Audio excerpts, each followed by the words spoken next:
Good morning, everybody. We're going to start in a couple minutes, but this is the working group for the costs and incentives related to the amendments to the in-use off-road diesel regulation.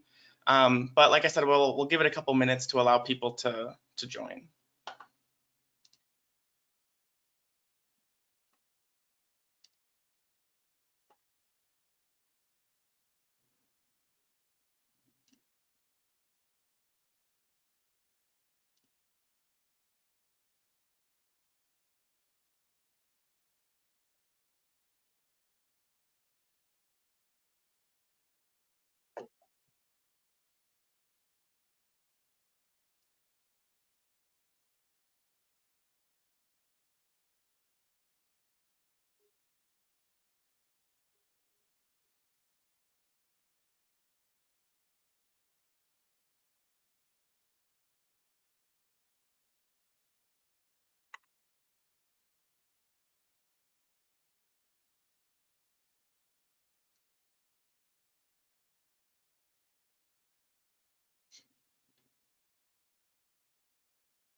Okay, I think we can probably get started. So good morning, everybody, and welcome to this Carb working group related to the potential amendments to the in-use off-road diesel-fueled fleets regulation. In this meeting, we will be discussing potential costs related to this regulatory effort, as well as some possible incentive opportunities for off-road equipment. So first, a couple housekeeping items. The presentation material is available in the handout section of the webinar and is also posted on the ARB webpage. This webinar is being recorded, and the intent is to post the recording publicly. So just a reminder that any information you share may be accessible and released to the public. And lastly, there will be two question and answer periods, one after the potential costs discussion and one at the end of the incentives discussion. There will be two ways to participate. Attendees can either raise their hands and staff will call on you, unmute you, and allow you to ask your question verbally, or you can type in the question area of the webinar and staff will read out your comment or question.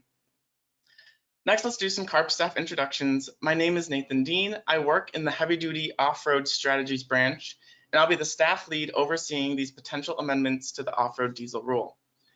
Next, we'll have my manager introduce herself.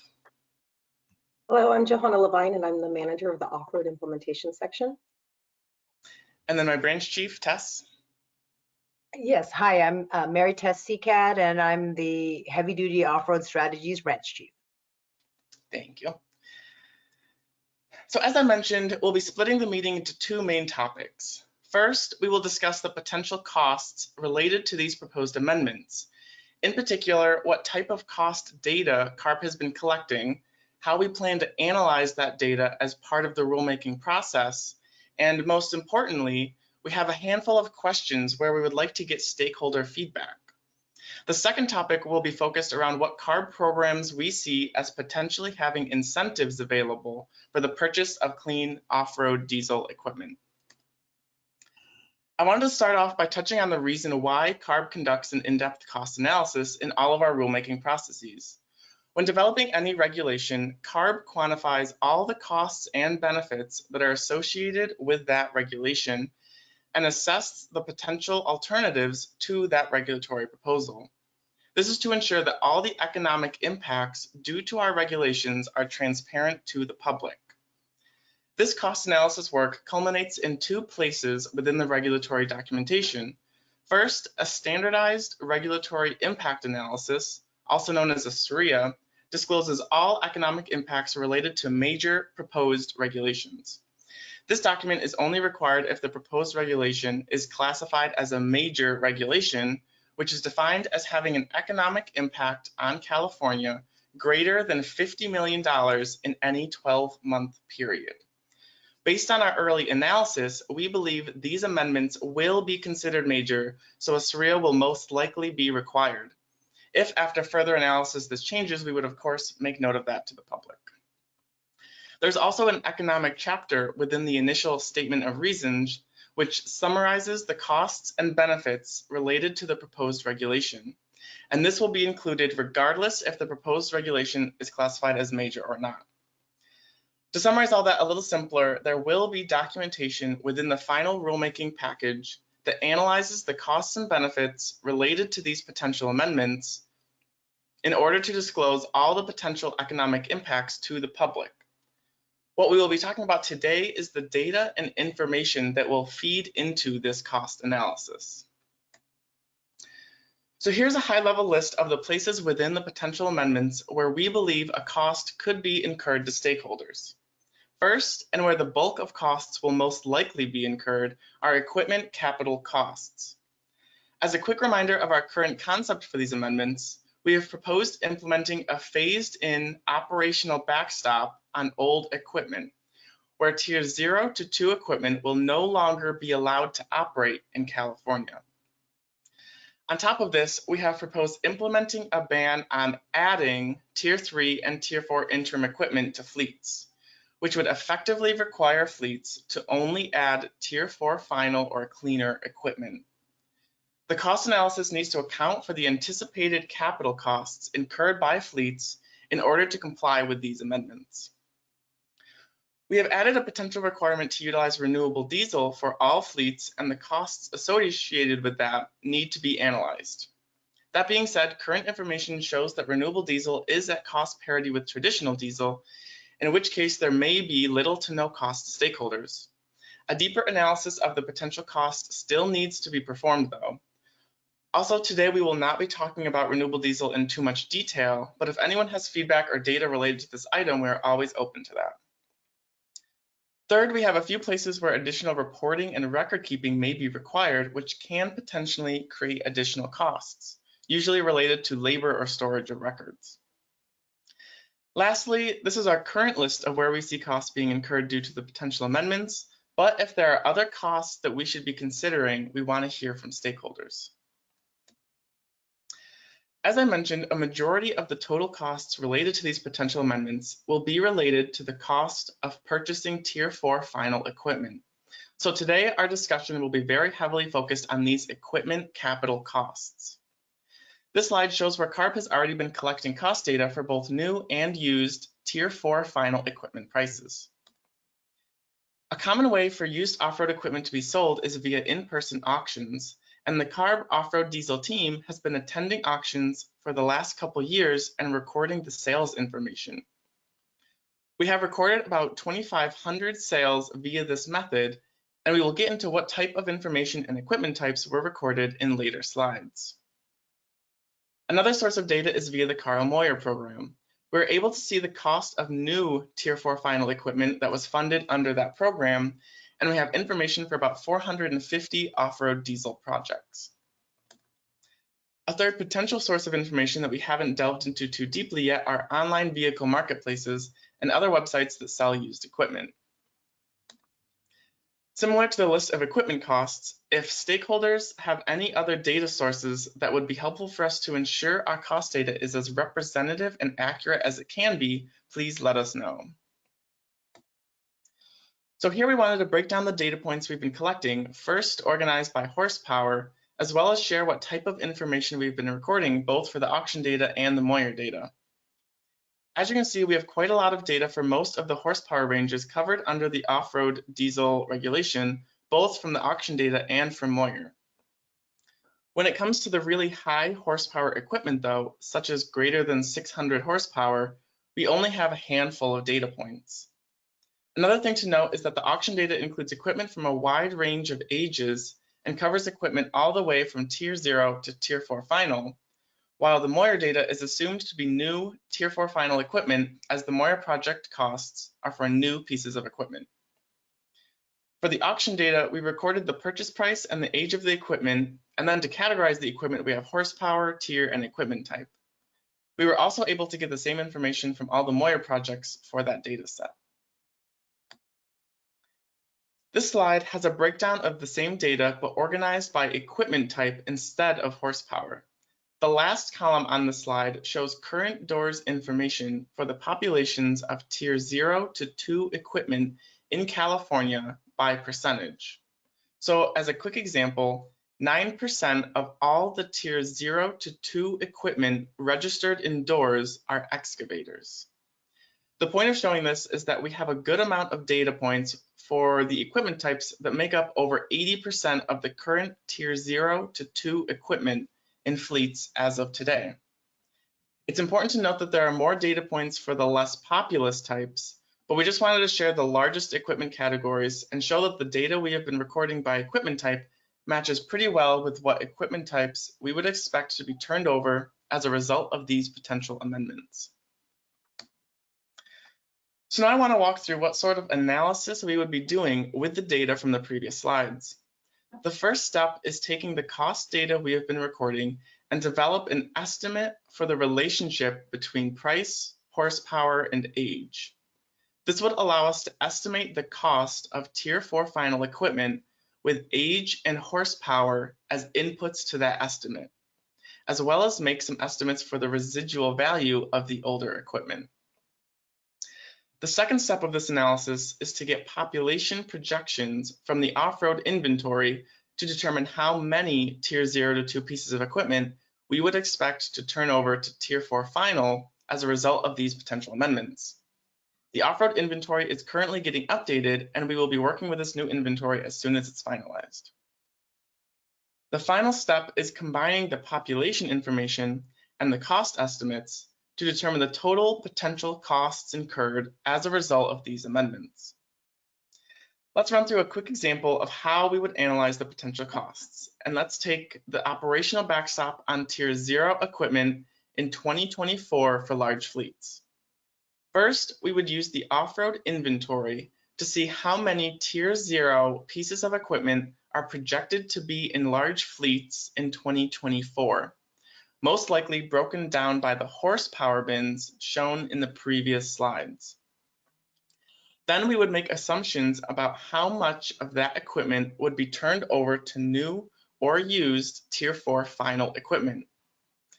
Then finally, we would use the cost estimates that resulted from the relationship between price, horsepower, and age, as shown in the cost data, to estimate how much it would cost per piece of equipment to turn over to Tier 4 final, apply that to the total population, and end up with the total equipment capital costs incurred as a result of that operational backstop.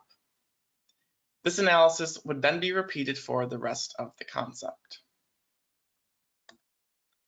One part of this analysis we haven't talked about yet is what assumptions we would be making about fleets' purchasing behavior and what equipment would be turned over to new versus used Tier 4 final. And this is something we're looking for stakeholder feedback on. We would like to hear feedback in terms of how many fleets usually buy brand new equipment versus used equipment, and potentially have a difference between slightly used and much older equipment. This table on the right is something we're hoping to fill out in order to complete this cost analysis. We're looking to understand at a high level fleet purchasing behavior and apply those assumptions to the cost analysis. As some examples of what we need to flesh out, what percentage of equipment purchased by large fleets are usually brand new? And then what about small fleets? Would their percentage of buying brand new be much lower and instead buy mainly used? This is the type of information we're looking for feedback on. One other important note is that for this example, these columns are somewhat arbitrary, and if there's feedback for better categorization, please let us know that as well. Our thoughts are that slightly used equipment would be more expensive than the oldest used equipment, so we believe having some assumptions for each made sense. We also are looking for information related to financing mechanisms for off-road equipment. Some questions we have are: how often is financing used? What interest rates are common? And what's the total cost when equipment is financed? Is financing accessed via the dealerships, and who are the lenders? And are there different financing mechanisms for used versus new purchases? For this slide, we wanted to list out what parts of the potential amendments have new reporting or record keeping, which could incur costs, and highlight that the potential costs of these will need to be analyzed. We won't be focusing on this too much, but I did want to share this in case there's any feedback on it. There is the potential requirement to prime contractors and public works awarding bodies, the renewable diesel requirements, as well as potential additional documentation required for low use reporting. Here we wanted to highlight areas of our cost data where we have limited data, so if any stakeholders have either sources of information or direct information for these categories, it would help reinforce the data we already have. First, as I mentioned during the slides, high horsepower equipment had fewer recorded sales from the auctions, so we're looking for more data on high horsepower equipment. Second, there were some unique equipment types that the auction data did not have much information for, specifically workover rigs and railcar movers. Our belief is that they might not be sold via auctions, so we're looking for more information related to the costs of these equipment types. Third, any data sources for new Tier 4 final equipment costs would be helpful. The Carl Moyer project costs are great, but if there are any other outside sources we could be including that would help ensure the new equipment costs are representative. Lastly, and something we didn't talk about much, is the residual value of the equipment we would be forcing out of operation.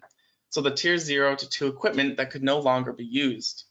What sort of resale value would you expect from this equipment, understanding that it could not be sold to fleets covered under the regulation? Or if the equipment is scrapped, what is the value of that? We're close to our question and answer period, so I wanted to highlight a few more questions we have for stakeholders. As I mentioned in the slides, we're hoping to get some feedback on fleet purchasing behavior, but also we're interested in understanding where the old equipment is usually sold and how much of that is in-state versus out-of-state. And lastly, are there any other costs that we should be considering? And now we'll have our first discussion period. There are 2 ways to participate, and you can either raise your hand and staff will unmute you to allow you to speak, or you can type in the question section of the webinar. If you make a verbal comment, we ask that you introduce yourself and your affiliation. I will also be cutting off this question period by 11 at the latest to ensure we have time to get through the incentive portion of the presentation. So first, let's see what questions have been typed in while I was speaking. All right, we've got a 2-part question by Robert Feeman. How are these regulations affected by proposed zero-emission vehicle regulations? So as it stands now, there are several zero-emission regulations for other equipment categories. There's zero-emission forklift that is currently getting developed. There's zero-emission TRU. So there's several zero-emission regulations that are coming down the road, but those are covering other equipment categories. So as it stands now, this is the only regulation that's covering the off-road diesel mobile above 25 horsepower category. There is some overlap with the forklifts. So diesel powered forklifts are currently under this regulation, and the zero emission forklift regulation is also currently getting developed. So we are in touch with that forklift team to make sure that the overlap is appropriate and is working properly. But generally, all of the equipment under this off-road diesel regulation is only covered by what we're talking about today. Hopefully that answers the question. Yeah, and the second part to that was, are all Tier 4 equipment going to be required to be replaced accordance with the zero emission equipment regulation currently being drafted?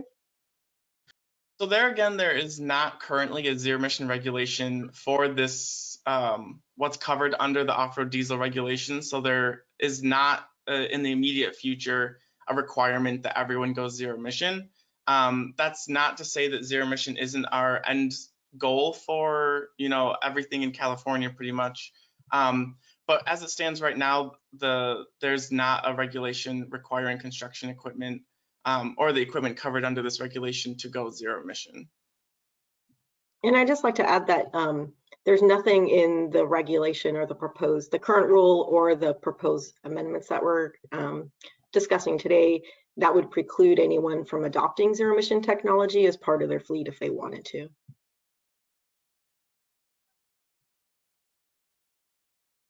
Okay, next question. There aren't any written questions at this time. Okay, we can go to the, if anyone has their hands raised. I'm also going to switch to, so I apologize, this slide is not in the handout or what's published. This was developed pretty recently. All it's doing is relisting the questions that I spoke about during the speaking notes, so there's no new information. And I'm just using this as to facilitate the discussion. But on the screen, there's just like a list of the different questions that we had for stakeholders. So again, this isn't anything new, but it's not in the handout, just to mention that. So any hands raised? We do not have any hands raised at this time. Okay. Also, if people, so like we have quite a few requests for information. If that's something that is preferable to like send us after the meeting, or if you'd like to have like a one-on-one meeting, we'd be open to that as well. I am hoping we have a little discussion today, but if most of that happens after the meeting, that's also acceptable. But let's kind of give it a minute. If anyone, Amrit or Ruben, if there's a hand or typed in question, feel free to jump in.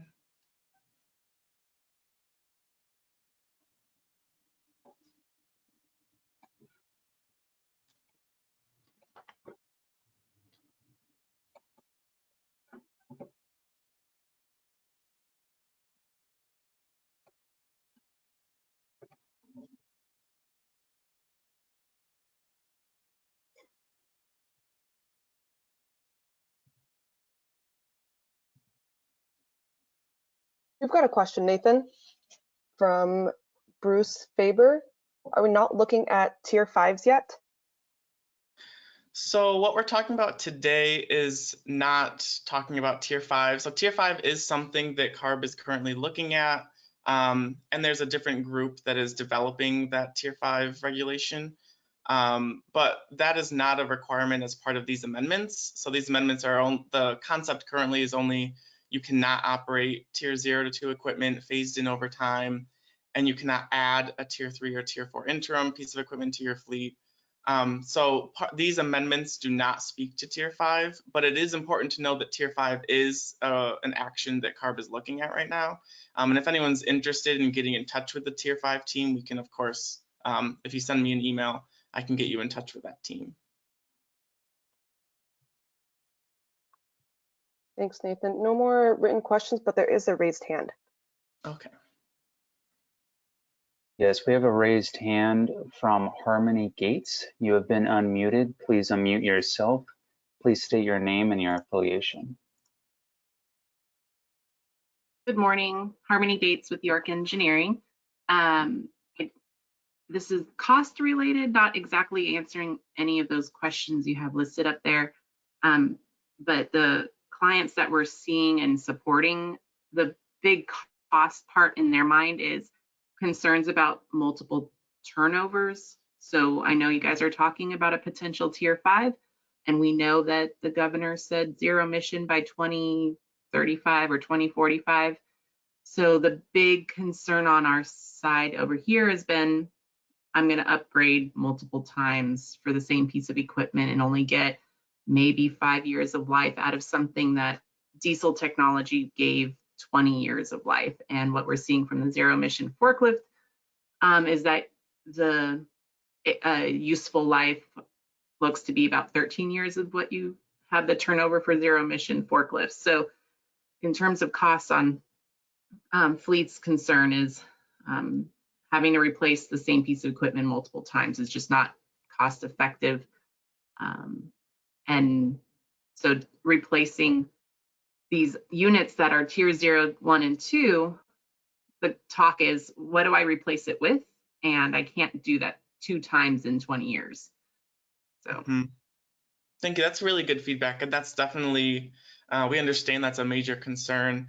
I think that's part of why we've approached this as, banning the tier 0s and 2s. And as Johanna mentioned earlier, it does not preclude anyone from purchasing zero emission. So, as you mentioned, the governor, we do have this zero emission goal for off-road.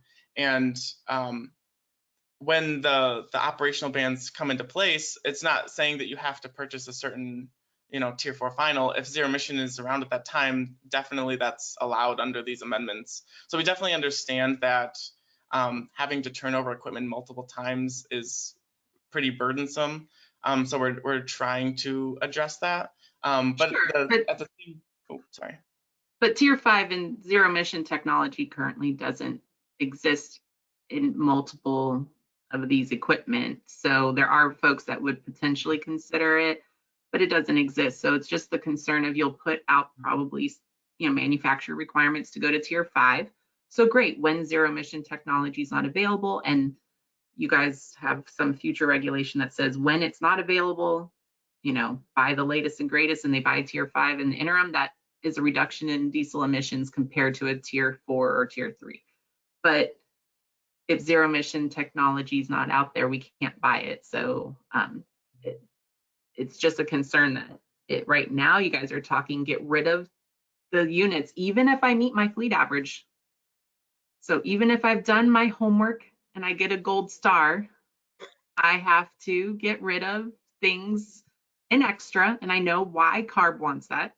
But these fleets are very concerned about, well, if I do my homework on time now in this new phase, I'll have to do my homework again. And they're just, concerned about that. So thank you for hearing me out, and we'll have multiple discussions. And I know we want to go back to what costs in that turnover you're looking for. So That's really good feedback. It's definitely cost related if having to turn over multiple times. So I really appreciate your comments, definitely.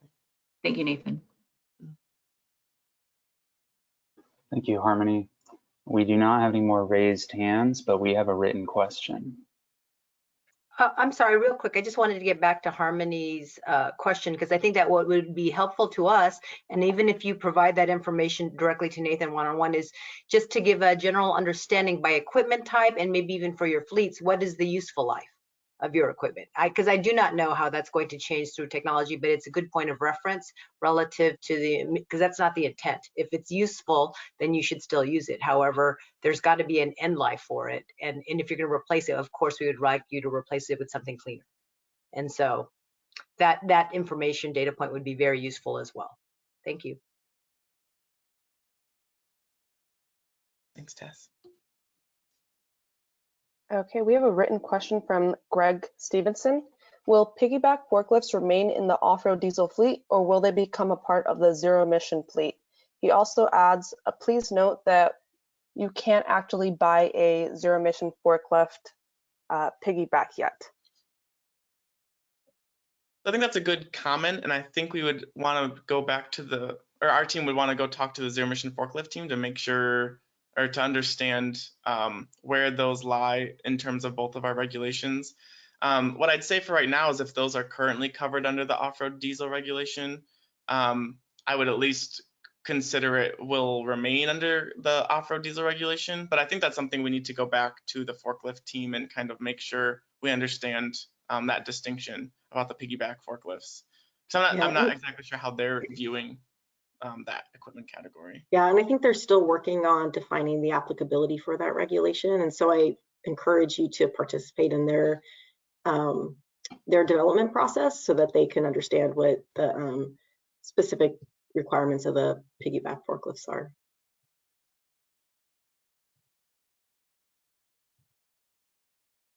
Thank you. We've got another question from Greg Stevenson. Will the 200-hour low use exemption provision remain? So this kind of goes to our general concept, but we are currently going to be keeping the the low use provision, but we are considering making some changes to it. A couple things is, so right now there's a year-by-year version of low use and a permanent low use. And we've proposed eliminating the year-by-year version and maintaining the permanent low use version.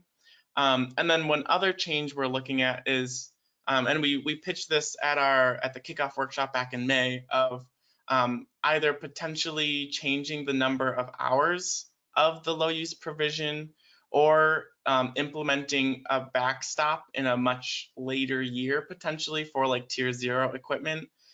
We have not decided sort of which pathway we think we want to go down. We wanted to take a look at like what emission reductions could be achieved, via the different potential pathways we had. But that is something that we will probably have a lot more definitive information at our next workshop, which we're hoping to have in like late November, early December. So low use is staying. We are considering some changes, obviously with the public's feedback in terms of what would be appropriate or not appropriate, and what sort of emission reductions we'd be achieving.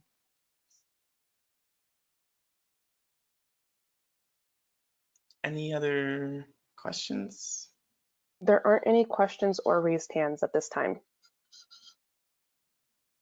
So I do just want to highlight, so we have, our set of cost data right now that we'll be using. And we're hoping to get some more cost information to make the cost analysis as accurate and representative as it can be. So we really need some stakeholder feedback to make sure that what we're doing in terms of the cost analysis is representative of what's really out there in the world. So if we don't get feedback for any of our data requests, we'll use the data that we have, and we'll look for more data as much as we can find. But I just want to highlight that, providing us some more cost information is going to make our cost analysis more accurate. So we really are hoping to get some feedback from people with some of our questions, because it'll just make our regulation better and more representative. So hoping we get some. And again, if it happens after this meeting, that's okay too. But I just want to highlight, it's really beneficial for everyone if we get good cost data. We do have a raised hand from Amy McGrady. You have been unmuted. Please unmute yourself. Please state your name and your affiliation. Chevron. And I just had a question in regard to the cost data that you're requesting. Is it possible to have a worksheet put together that if industry wants to volunteer to provide you costs, that, because it would be nice to have a worksheet that then can be distributed to different facilities to have them fill out and then compile all the information and submit. And if we, and if we do have the cost, we can provide that. And if we don't, we can go to like the next value. Is that something that you're thinking about, or would that be a possibility? I think that's something we can consider. One thing I'd mention is that, so we're looking to go to our board in like November of 2022. So backing out when the whole regulatory process happens, we need the cost data in the next few months, I believe. So it's would be kind of a tight turnaround, but I do understand what you're saying, and I think it would be beneficial to have something like that. So I think it's something we can consider. I think the biggest barrier from our end is just making sure that it fits the timing that we need it to fit. But I think that's a really good comment and something that we can like go back and figure out if it can fit into our process. Okay. Do you have like a complete list of questions other than what you're showing on your screen?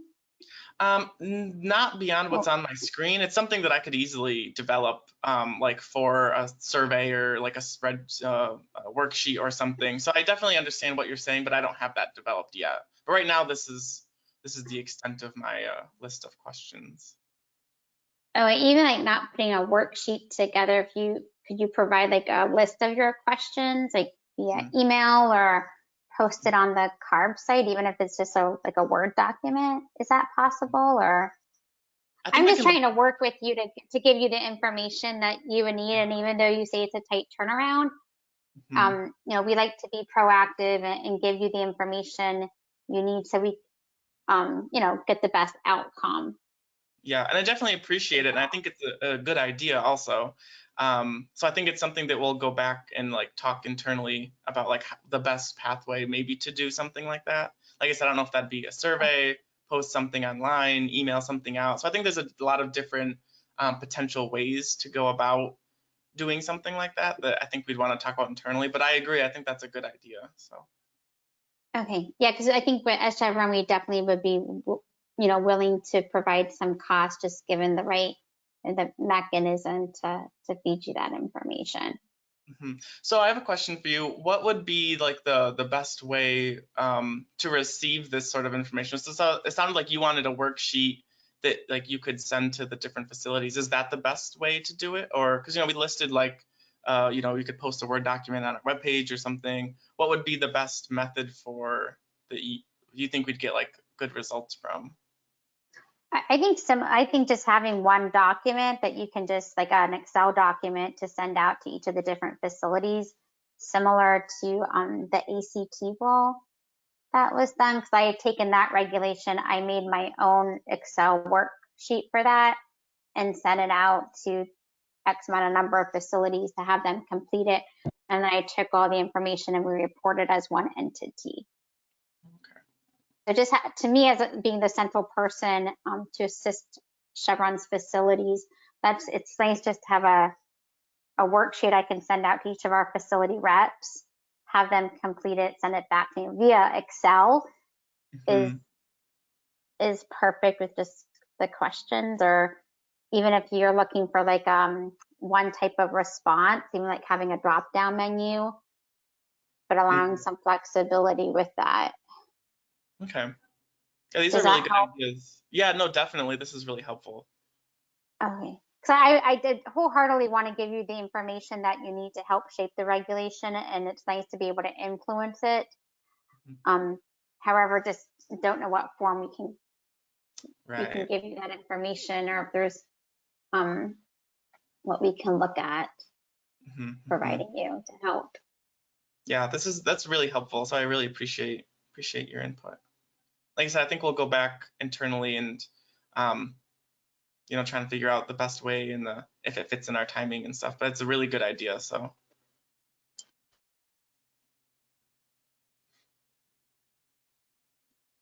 Okay, thank you, Amy. We do not have any more raised hands at this time, but we do have a question. Okay, we've got a comment from James Gonzalez answering Tessa's question about useful life of an equipment. Heavy equipment can last from 30 to 40 years. Okay, thank you. Appreciate that feedback. So James, if you want to give us, I think what we probably need is more details on what equipment types you're talking about also, because we do know that there's a lot of variability in the equipment types and how long those last in fleets. So a little bit more detail on which equipment types that you're specifically referring to on that would be good.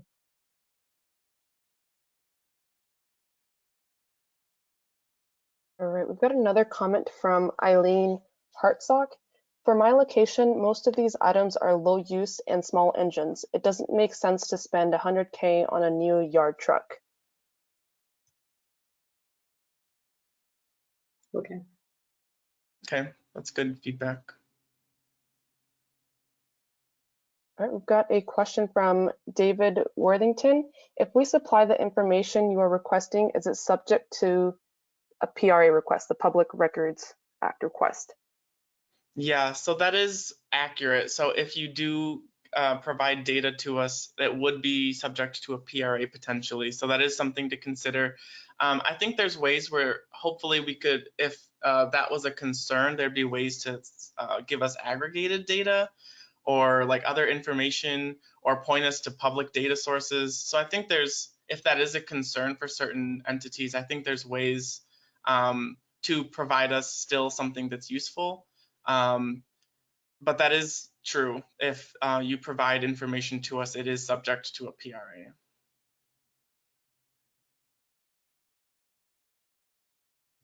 Thank you, Nathan. We've got a question from Greg Stevenson. The current zero-emission forklift proposal will cost my company $9 million in 2025 to comply. We normally spend $400,000 fiscal year on forklifts. Will you spread out the financial penalty over the 10-year implementation period? So for this one, I'd probably defer to the zero emission forklift team because they're not on the call. But I can't really speak to another group's regulation.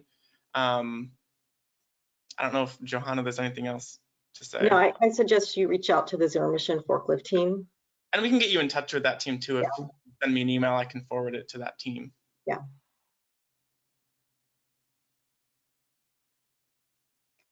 There aren't any more questions at this time, but there is a raised hand. Yes, we have a raised hand from Harmony Gates. You have been unmuted. Please unmute yourself, state your name and your affiliation. Hi, it's Harmony again from York Engineering. I think the useful life question is a kind of hairball one because I think what you're seeing is tier 0, 1s, and 2s are still around because in the eyes of the operator, they still have useful life. Otherwise, they would have worked on replacing it. For some operations, they can keep those around for the 200 hours per year because of the way that their operations are. It's a backup vehicle, or they just truly don't need it often because it does some kind of function that is not maybe a daily operation. So when you're talking about useful life, I know you guys are interested in kind of an age, but for some it's the hours. So something that's kind of near its end of useful life for a really big company that does a high turnover, maybe it does high load, high capacity, high hours, but then it's degrading in their perspective. They sell it on the used market, and then it's perfect for someone else who just needs it to work 5 hours a week, you know, to do small jobs. So the useful life for the heavy turnover operations is different than the one who just needs it to do small odds and ends jobs. So I think that's where the challenge is when you're talking about useful life is it not just depends on the type of equipment, but the type of industry and how that piece of equipment is being used. So I think that's where there's going to be a lot of challenges when someone thinks a turnover life is 10, 15 years, but to someone else it's 20 or 30. So I think that's where it's challenging because years makes sense because the high hours of use just ends up in that time frame, and for others it may take a lot longer to get there. So those are just foods for thought. So I have one follow-up. So we are, currently maintaining the low use provision that would still be allowed to have that type of equipment. Is the situation where someone has something older and they only use it a few hours a week, is the low use provision a solution to that? Because I think that's part of what our thinking has been. Is For that for some, and I think the concern is that I saw in the draft slides from May is the potential backstop of those, and I didn't know if that meant come the first year that says tier 0 are gone, if that meant I could switch, if the company can switch it to low use or not. Because some companies will need to just, that like the gentleman said, how much it's going to cost him to switch all of his forklifts in 1 year. That's what the zero emission forklift rule. With this one, if you have all tier 0s are phased out in one given year, and they need 10% to meet their backed requirement, and if they have more than 10% of tier 0s, they're going above and beyond what they already were scheduled for that year. So, if they have 25% still tier 0, I mean, they're going slow through the backed process, but they still are going through it. So it's just, I'm concerned there's nothing in there that says it, like up to 20% of a fleet or any kind of limit of what turnover rate, because maybe it's a heavily tier 2 fleet and they've when they get to that year, what if they have 25% of their fleet is tier 2 and they needed to chip at it and it just doesn't work out that they had chipped at it away fast enough prior to that year. So there's no limit in the regulation right now that says all of these, but there's a cap at 15% of your fleet or 20% of your fleet. There's nothing there. And that's concerning because if you do want to backstop low use options, I didn't know how that was going to factor in. Your description today made it sound like we can do the switch to low use in whatever capacity it will be defined as, 200 or any reduced hours that you guys come up with in the next year, but make that switch to low use. And then at some other point in time, I don't know if you will have a further down the road backstop that says absolutely past this point it's not allowed in California. Yeah, so those are really good comments. I feel like there were several things I wanted to mention, and I'm like losing track of them. But so yes, you can put it in low use, and I think at this point, what we would maybe be considering as that backstop on low use is something like only tier 0 you couldn't use at some much later year. So I at this point, I don't think we would be considering like a low use like tier 1 or tier 2 backstop. That's not to say that can't change. Obviously, we'll have more information about that in the next workshop. But I think we're really kind of focusing on the tier 0s in the low use exemption.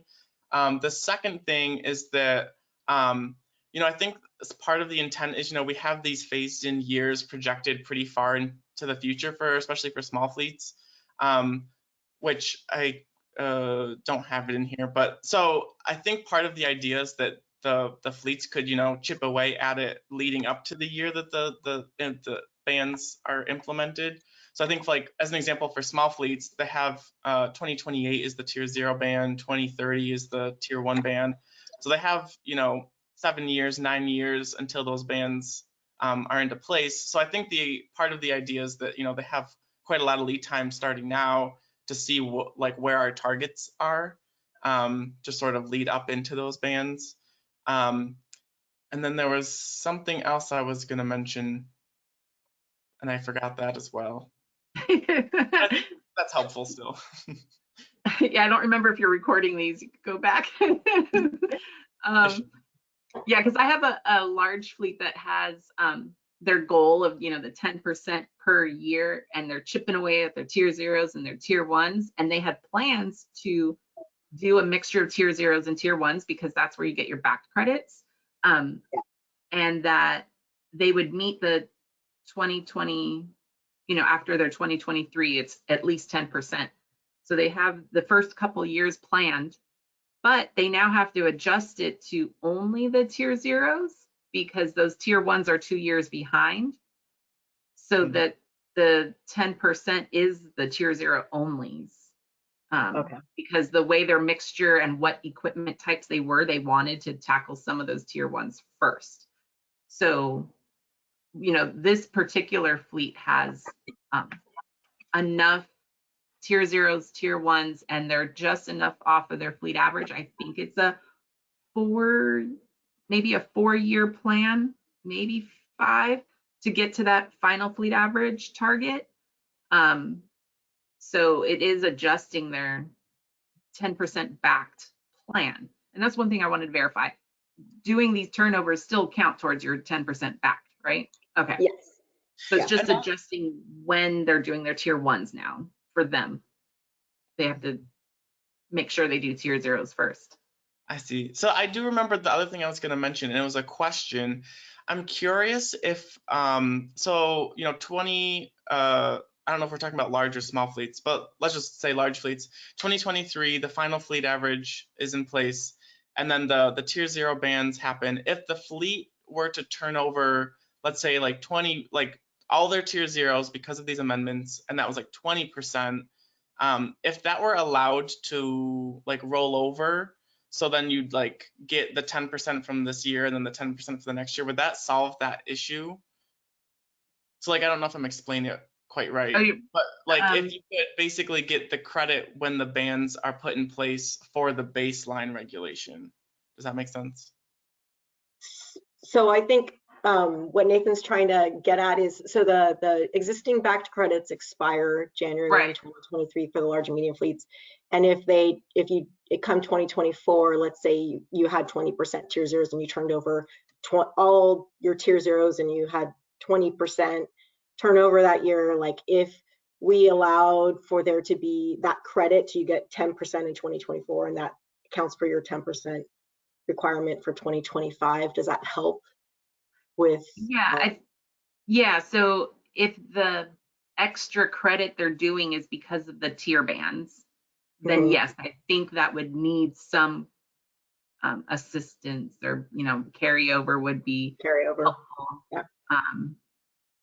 Because in this case, you're going to get rid of year by year. They would be switching all to permanent low use or literally retiring or replacing.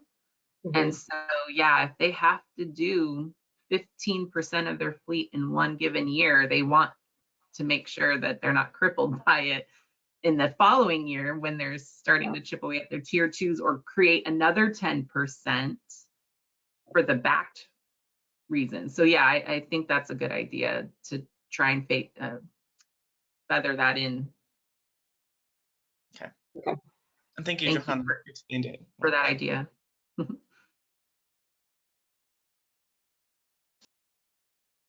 Well, thank you, Harmony. We have another raised hand from Robert Hasbrook. You've been unmuted. Please unmute yourself. State your name and your affiliation.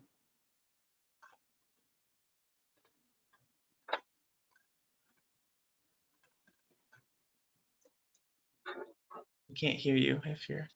Actually, he unraised his hand. Oh, We have no more raised hands at this time. okay. Any typed in questions? Yeah, we've got a question from Greg Stevenson. Will you work to smooth out the annual costs over the 10-year period, or do we have to deal with a financial mountain to climb in the first year? And there's a little comment that says that is the reference to zero emission forklift. So as it stands now, we've just been looking at this as, in the year that those tiered bans are in place, it wouldn't be like implemented in any other fashion, I guess. So I think that's good feedback and something we can look into. But I think for operational ban, it'd be kind of hard to implement that like in a smoothed out over 10 years sort of a fashion. So right now we're looking at just, in the year that tier is banned for that fleet size, those can't be operated. So I think that's a good comment. But right now, I think for a few reasons, it's implementation reasons, enforcement reasons, it's a lot simpler to just have like strict banned years for certain tiers. But that is a good comment. So. Thanks, Nathan. We've got another question from Greg Stevenson. What is wrong with keeping the post-2023 10% horsepower turnover rule? By 2035, fleets will have to be at tier 4 final anyways. So I think that's referencing like the baseline regulations. So we kind of talked about this more at the kickoff workshop back in May. And I do want to make sure that if there are people who have like cost questions and stuff that we get to those, but it sounds like the response has been more limited. But anyways, so we presented at the kickoff workshop that there's still projected there's the potential to still have the tier 0s, tier 1s, and tier 2s in fleets, even with the baseline regulation, because it's a fleet average system. So we presented, what sorts of the projections the off-road inventory had for the tier 0s to 2s being kept in the fleet with the baseline regulation. So the purpose of these amendments is to stop the operation of those old high polluting pieces of equipment, understanding that the baseline regulation, even with the 10% turnover, the whole baseline regulation, that they would still be allowed to be in the fleets. Yeah, and I just want to add, so I think the 10% turnover is only required under the current rule if you're not meeting your final fleet average target. And so really the equipment that we're talking about is either if you aren't meeting that final target, we're gonna essentially, like what Harmony said, we're gonna redirect you to turn over your dirtiest equipment first and maybe on a slightly faster timeline. But then we're also looking at getting at that equipment that would remain in the fleet even if you were meeting the final fleet average target. So that's why, just sitting with the 10% turnover doesn't necessarily meet the needs of where we're going, because there will be tier 0, tier 1s, and tier 2s in the fleet, even once all the fleets meet their final fleet average targets.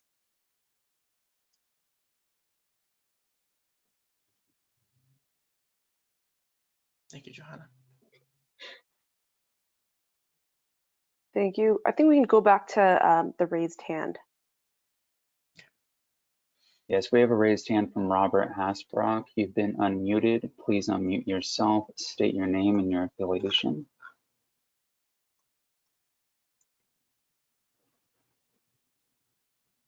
Okay, I got it this time. Thanks for your patience. Yeah, Robert Hasbrock with Weatherford. And I just wanted to continue on the discussion a little bit on types of equipment that might roll through and on the useful life fairly quickly and some that doesn't. I've got some mobile test pumps we use, and we put them in service. They're permitted in the PERP program in the San Joaquin Valley, so they're not in the state PERP. They're Tier 3 engines. And in 3 years, I've got 131 hours on one of the pieces of equipment. So it's a very low polluting unit if you think about it from a annual perspective, hours run. We need the horsepower capability, but we don't need a lot of hours. And that's just one example of some equipment we have. We have things we call donut pullers. Similar thing. It has fairly high horse power engine, but the hours of use is very low because it sits and waits for a job. Thank you. That's So good feedback. is this equipment that would operate less than 200 hours a year? Well, some of it would be definitely less than, again, the one example, 131 hours in 3 years. I just did a quick check on it. Some of it be close to 2 years, some might be a little bit over, or 200 hours, some might be a little bit over, but I still think that 200 hours is probably a fair thing to look at from a low use perspective. Okay. And so are these 2-engine vehicles? No, they're trailer mounted in most cases, or skid mounted. Okay, so those would be portable engines, and so they're not subject to this regulation? Yeah, no, you're right. They are PERP equipment. Okay, okay.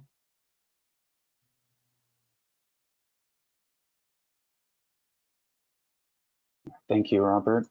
We do not have any more raised hands at this time, but we do have some written questions. All right, we've got a question from Greg Stevenson. For fleets composed mostly of 50 to 75 horsepower machines, you will not meet the targets because of the problem with the horsepower range and their zero contribution to emission reductions. So I think I would need some follow-up in terms of so I'm not exactly I'm going to suggest that Greg contact us offline so we can talk about his fleet specifically, because I think this is in reference to the existing regulation, and that's not really the focus of this work group, because I'm not quite understanding the question, and I don't want this to kind of take over the meeting.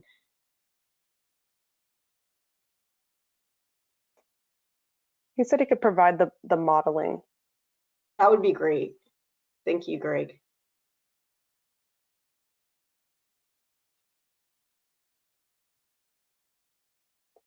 There aren't any written questions or raised hands at this time. Okay, I'll give it another minute. We can also, I'll just kind of talk for a minute. We can also kind of go through the incentive portion and then see if there's questions on the incentives, and we can loop back if there's any follow-ups on the cost. So there will be, a second question and answer period that will hopefully be more focused on the incentives at first, but there'll be another question and answer period to give people time to think. But I'll check one more time. Are there any hands or written questions? No, not at this time. Okay, so I think we're good. We'll move to the incentive portion, then we'll have another question and answer. Okay,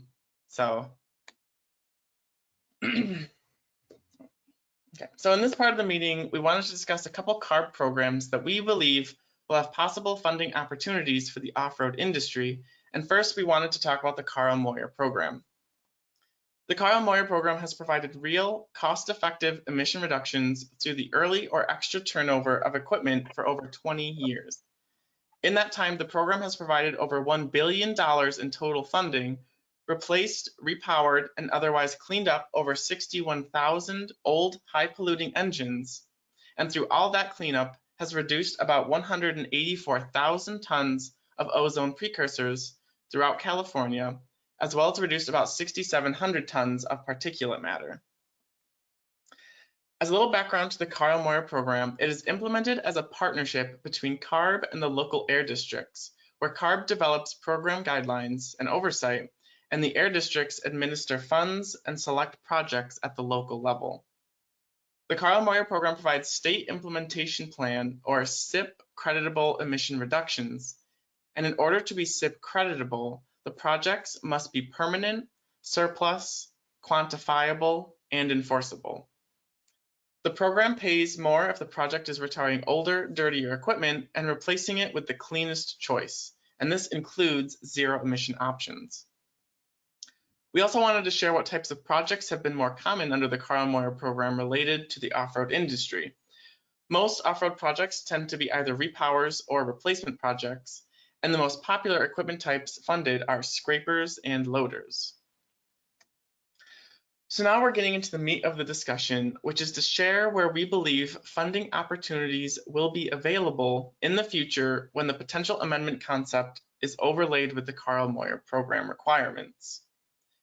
To start this discussion, I want to highlight the main requirement in Carl-Moyer that is impacting these opportunities, and that is that all projects must provide surplus emission reductions to regulations.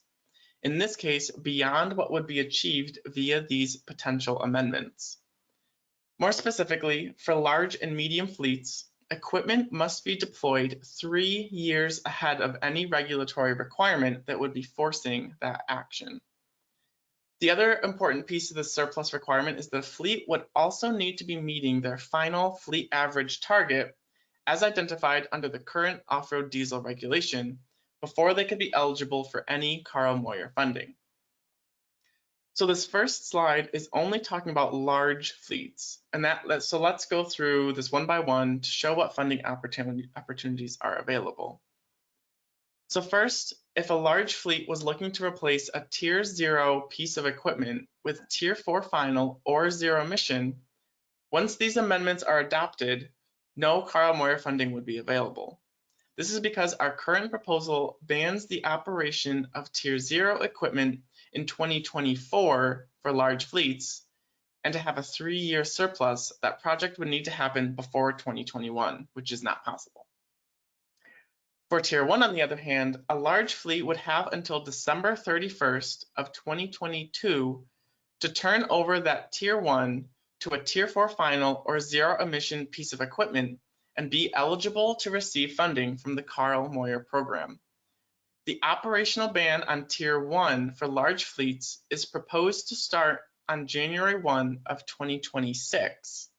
So 3 years surplus gives large fleets until the end of 2022 to deploy that equipment. I won't walk through every one of these in quite so much detail because the reasoning is the same for everything, but I wanted to make sure everyone understood what determined these year requirements. So for Tier 2 being replaced by Tier 4 final or zero emission, large fleets have until the end of 2024. Then for Tier 3 and Tier 4 interim, because we are not currently proposing a requirement on the operation of these tiers, funding is available indefinitely as long as no other requirements are put in place for these tiers. One really important thing I want to highlight is that Carl-Moyer projects are still selected by the air districts, and there are metrics for selection such as cost effectiveness and emissions reductions. These slides are showing simply what could be eligible, and it is not saying what projects would be selected by the air districts. So this slide is focused on medium fleets, and I'll run through it somewhat quickly. Same as before, medium fleets need to be meeting their final fleet average target, and the projects would need to be 3 years surplus. This means medium fleets have until the end of 2022 to replace their Tier 0 equipment with Tier 4 final or zero emission. the end of 2024 for Tier 1, and the end of 2026 for Tier 2. Small fleets are slightly different. So first, they must be meeting their final fleet average target after January 1 of 2026 in order to be eligible. Before January 1 of 2026, a small fleet must be in compliance with the current off-road diesel regulation, and then only a limited amount of their horsepower would be eligible for funding. Another difference is that for small fleets, only a 2-year surplus is required, so the eligible years looks a little different. So for Tier 0 equipment, small fleets have until the end of 2025 to receive funding to turn over to Tier 4 final or zero emission. For Tier 1, they have until 2027, and for Tier 2, they have until 2029. Then the same as before, Tier 3 and Tier 4 interim have no expected end date for eligibility.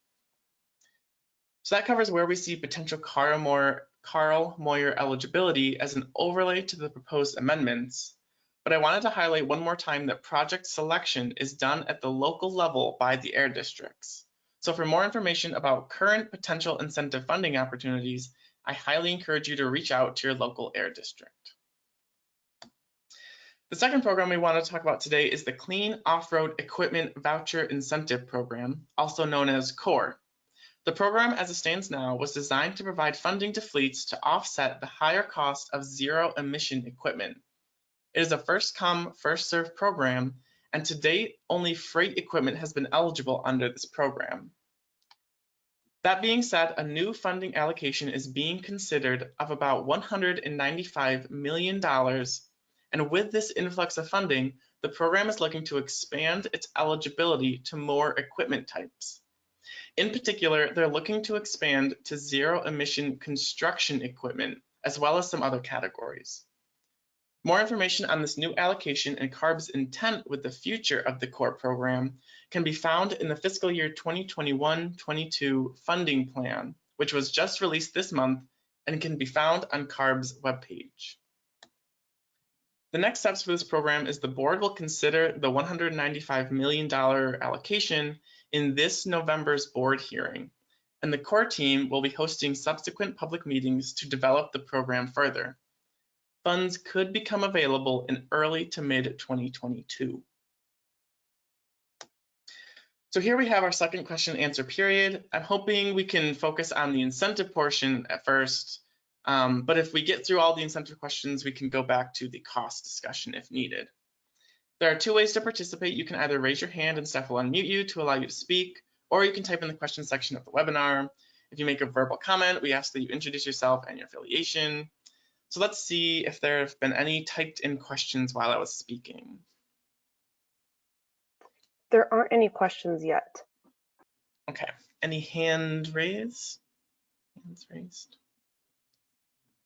There are no hands raised at this time. Okay. We'll give it a minute. Hopefully that means it was just very clear and everyone understands. So.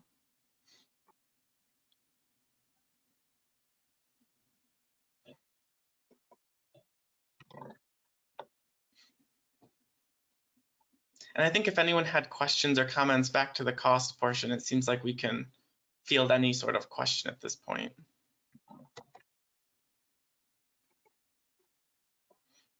And I just added into the chat the link to Carb's webpage with the low carbon transportation funding plan, if people are interested in that process.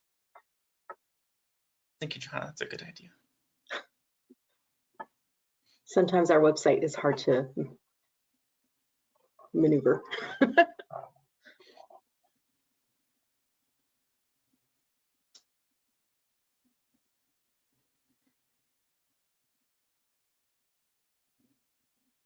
We do have a raised hand from Kathleen Kehan. You have been unmuted. Please unmute yourself. State your name and your affiliation. Hi, my name is Kathy Kean. I'm with the San Diego Air Pollution Control District in our Planning and Incentives team. I had a question for you on the incentives. Thank you for that overview, particularly the Moyer program. Even at the local level, sometimes we're confused about what may and may not work in these programs. So I appreciate that walkthrough. Did you do a similar analysis for our GGRF funded incentive programs like Farmer or AB 617 to see if there would be any eligibility impacts for those incentive programs? So actually the core program is a GGRF funded program. So that was kind of a piece of that. For Farmer, the equipment covered under this regulation is 25 horsepower greater off-road mobile, but agriculture is 100% agriculture is not covered under this regulation. So the Farmer program actually funds different equipment types that this regulation is not covering. So I think we tried to take a look at what incentive programs would cover the equipment types that we're talking about today, and that was mainly the Carl Moyer program and the core program. And like I said, the core program is a GGRF project program. Okay, great. That's good to hear about Farmer. Appreciate that. Thank you.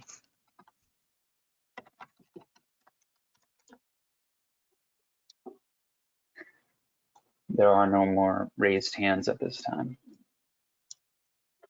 And I think it was Kathleen, I wanted to, the AB 617 requirements are the same as the Moyer.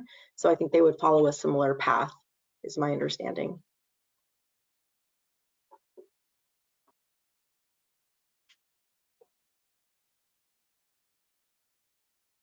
Thank you. We've got a written question from Drew Delaney. This is Drew at Associates Environmental. I suggest you review the agricultural category projects. There are several equipment types that overlap: skid steers, skip loaders, backhoes, loaders, excavators, rough terrain forklifts. This may provide more cost data for applicable equipment types. Okay. That's good info. Yeah, no, that's useful. And we do have a raised hand. Yes, we have a raised hand from James Gonzalez. You've been unmuted. Please unmute yourself, state your name and your affiliation. Hi, so James Gonzalez with Independent Construction, and I've got a couple of questions about the funding. The Tier 0 equipment's not eligible, and maybe I misunderstood. I thought earlier today you were saying that the backstop was going away or being pushed back farther for having to get rid of your Tier 0 equipment. So to your first question, the Tier 0 is only ineligible for large fleets. So I'm not sure if you're what fleet size you are. We're a large fleet. Yeah, so and the way that works is because the operational backstop is proposed to be 2024. In order to be surplus, the project had to happen before 2021. So just based on the Carl Moyer guidelines, that project would not be eligible because the reductions would not be surplus to reductions. To your second point, though, so we were not considering changing the current our current concept for the bans. I think what you're referencing is we were saying for low use specifically, we're considering a potential backstop on like Tier 0s at a much later date. So that was only speaking to the Tier 0s and low use, and not speaking to the rest of the concept for just general equipment and fleets. So we'd be able to keep Tier 0 longer if it's in the low use category? That's correct. Is that year to year or is that permanent? So we are currently considering eliminating the year-to-year version of low use in these amendments. So we would only be maintaining the permanent one. At least that's part of our proposal. If you have like thoughts or feedback on that, we definitely want to hear that. But the current proposal is we would be eliminating the year-by-year version. And then my question about funding, the other question I have about funding is it's going through the air districts again. Does that mean the equipment will be required to run primarily in that district, or what we were hoping for as a large fleet, that part of your amendment would be to allow the equipment to run statewide? as opposed to in a particular air district? So I am not quite familiar enough with the Moyer guidelines. I'm assuming that equipment funded under a particular air district needs to operate in that air district, but maybe Yeah, John. yeah, I can answer that. So James, 75% within district. yeah.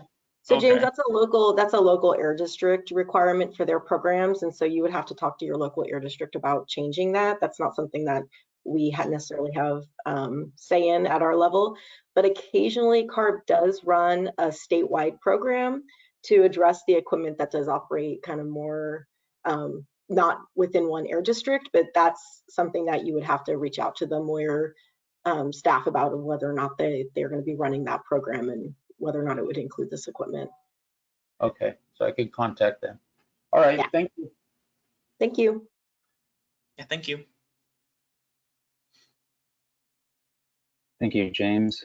We have no more raised hands at this time, but we do have some written questions.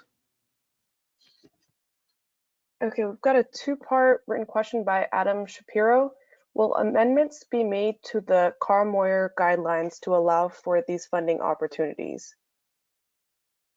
So all the funding opportunities I talked about today is already allowable in the guidelines. So I'm not sure if the request is to make changes to allow for more opportunities, but that's something that my team is not familiar with in terms of like when they update the guidelines. So I kind of encourage what Johanna said for the last person is to get in contact with the Carb-Moyer team. But everything I talked about today is currently allowable opportunities. So hopefully that's clear. But in terms of updating the guidelines, we can get you in touch with the Carb-Moyer team. I would also, well, yeah, I'll leave it at that. The second part of that question was, will it include changes to the cost effectiveness limits to allow for additional funding due to the rising costs of replacements? I think this is another, I don't want to speak for the Carb-Moyer team. Again, I'm not sure, like, I don't know when they update their guidelines or that process. I don't want to speak to any of that. Yeah, Adam, I think what we'll do is we'll share this in your comments with the Moyer team. And if you would like to reach out to them, let us know and we can get you contacts there so you can get an understanding of what their time frame would be for updating guidelines and how to participate in that public process.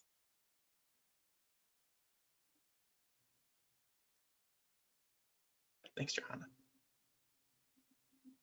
Thank you. We've got a question from Bruce Faber. Not sure what feedback you're looking for. Core pertains to, or does core pertain to the diesel regulation amendments? Thought core was for zero emission. Yeah, so the funding opportunities are for zero emission equipment. But I think how it overlays with this is if someone is replacing, some of the equipment that we are not allowing the operation of. So if someone is not allowed to use tier zeros, ones, or twos, they could go to the core program and receive funding for a zero emission piece of equipment that replaces that old piece of equipment. So we are talking about like the diesel regulation, what's covered under it, but the thought is that the funding for zero emission could fund zero emission equipment that's replacing that diesel equipment. Also, under the current regulation, if you do have a zero emission piece of equipment that is doing the functional job equivalent of a diesel piece of equipment, then you can use that zero emission piece of equipment in your fleet average, and you get an emission factor of 0. So they are quite useful for that perspective if there is equipment that's available that does that work.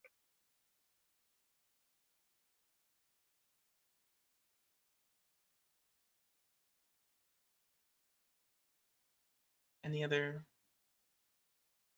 questions? There aren't any questions or raised hands at this time. Okay, I'll give it another minute. Again, if anyone has any comments or questions back on the cost portion, feel free to chime in now as well. And I guess I can give a little, so like the next steps for like the process is we're hoping to have a workshop in the late November, early December timeframe, where we'll have like a more comprehensive view of our whole concept, hopefully, more solidified with some more language for people to dig into. So the next public touch point will be a workshop in the next couple months. So that's, and then I think I already mentioned, but we're still aiming for a late 2022 board date to go to our board with these amendments. So just a little update on timing in the next public touch point. Any questions come in while I said that? Yeah, we've got a comment from Bruce Faber. Might be helpful to have a list of equipment types that are not available as Tier 4 finals yet, but might benefit the zero emission development efforts. So I think from our understanding, most equipment types do have a Tier 4 final option available. But I do think it would be good. I mean, it's still very early in terms of the core program for zero emission of what equipment they will or will not be funding. So it's pretty early on to develop that. But I would encourage people to attend like the workshops and work groups for the core program to get a better understanding of what zero emission offerings will be available via that program. So there again, it's a different team that's developing that core program, but I'm assuming at some point they will have a list of what equipment types and categories will be eligible for zero emission funding. And Bruce, if you are aware of equipment types that aren't available as Tier 4 final yet, please let us know, because that would be something that we may need to address in our amendments in our proposal.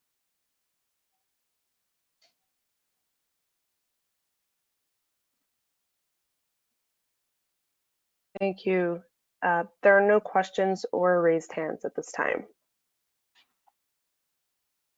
Okay, I think we can pretty much wrap up. So I know I highlighted this earlier, but again, if anyone wants to reach out after the meeting, either give us some information, some data, set up a one-on-one meeting, we're definitely open to all of that. So I highly encourage people to reach out after this meeting.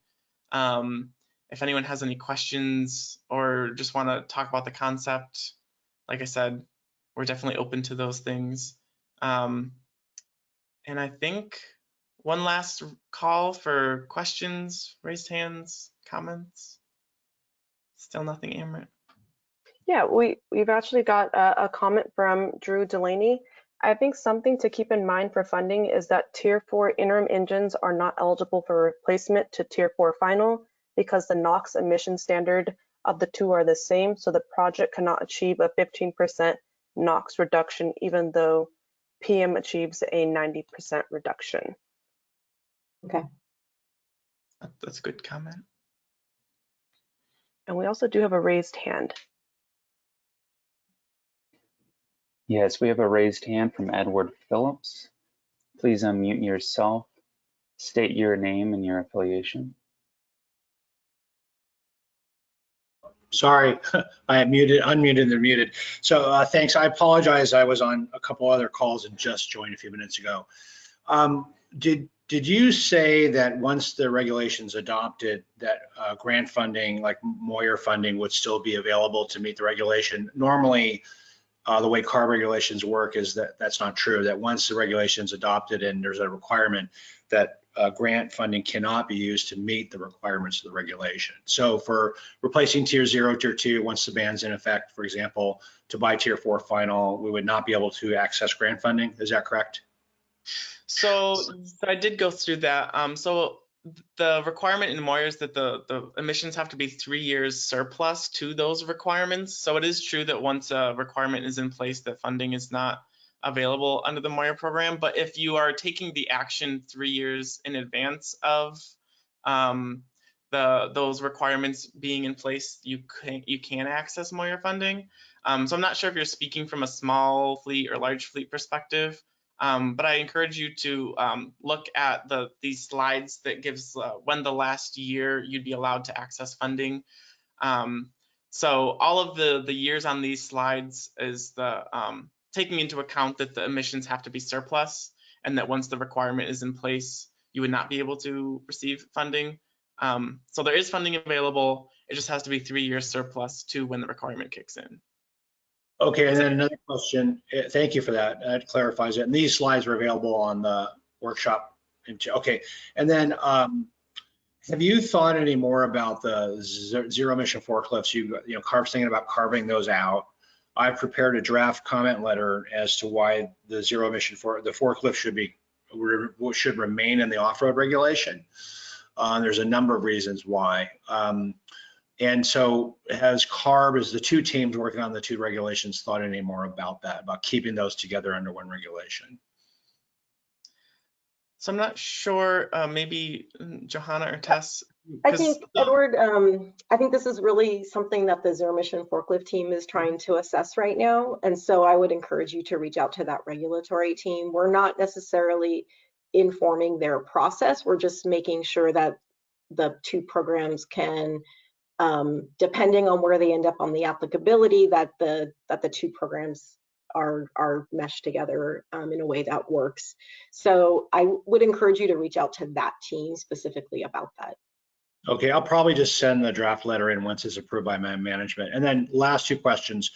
Neither regulate, well, the zero emission forklift doesn't work, doesn't apply here, but for off-road regulation, I don't think any of the evaluations have included the use of renewable diesel, which I know is also kind of a simultaneous question with Carb.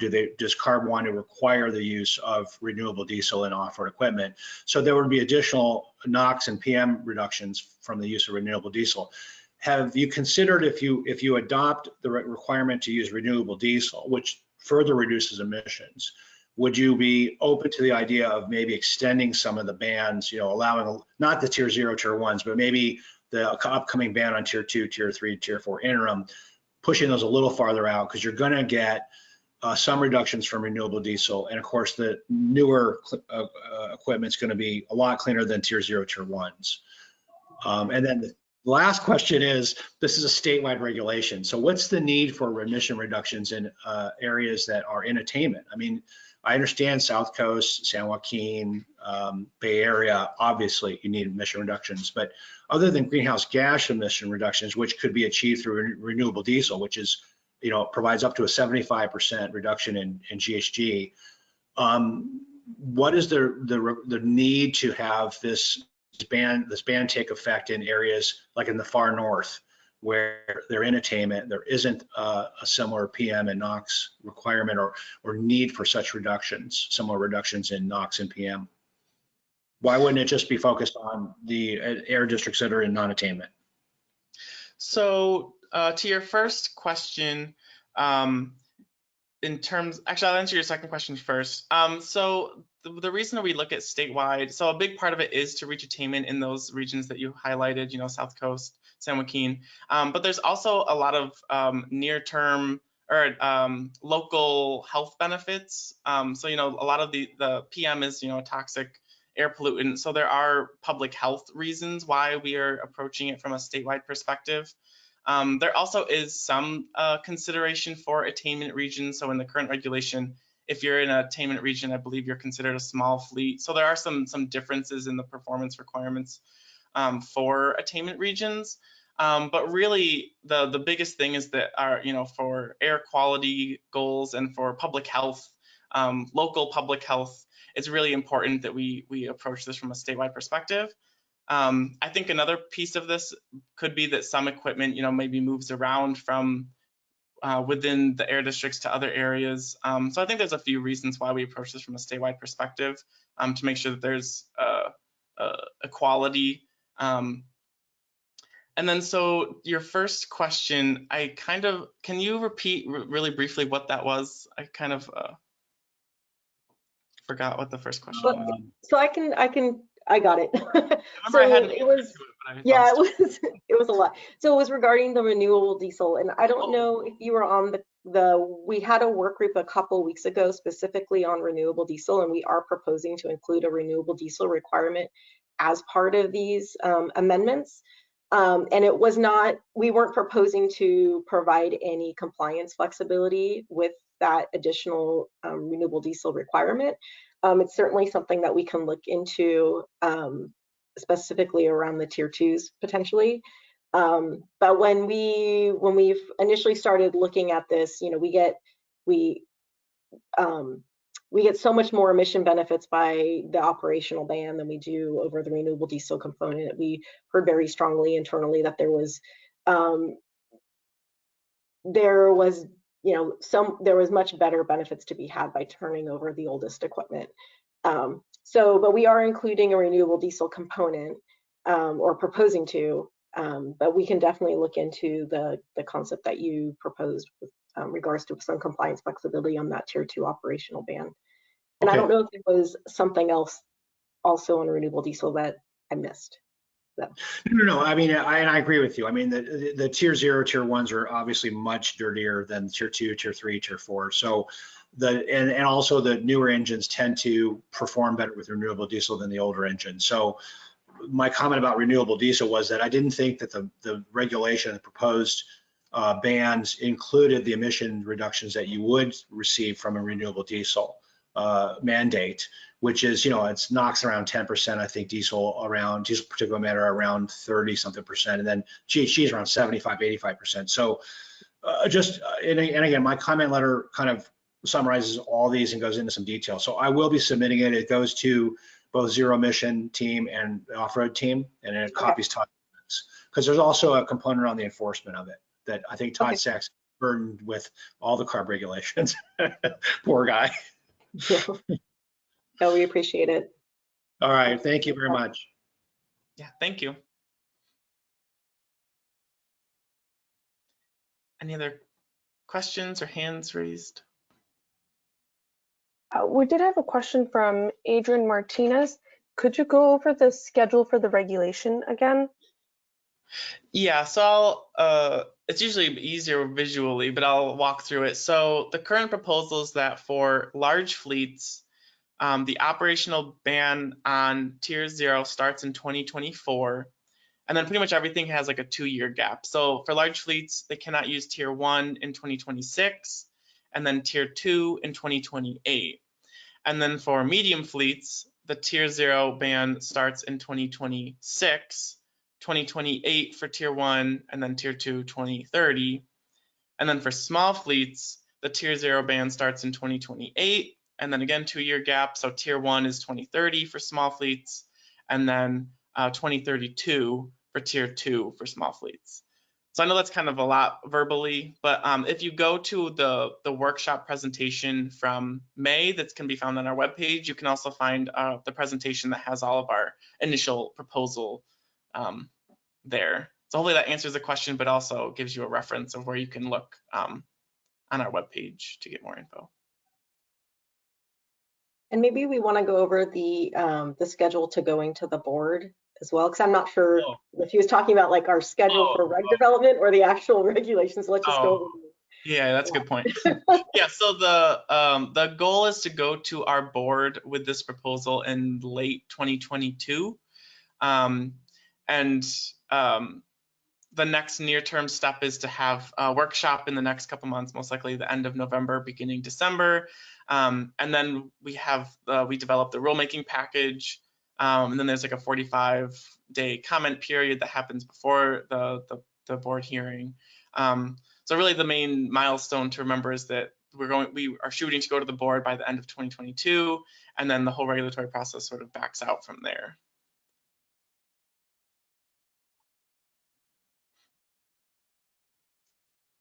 Any other questions, raised hands? No questions or raised hands at this time. Okay, I think we can pretty much wrap up. Like I've said a couple times, if you want to reach out after this meeting, definitely open to that. And I will see everybody with the next workshop in November, December timeframe. So I appreciate everybody's participation. And again, hopefully we can get some cost information after the work group to kind of make sure our proposals as representative as it can be. So thanks everybody, and hope everyone has a good rest of your Friday.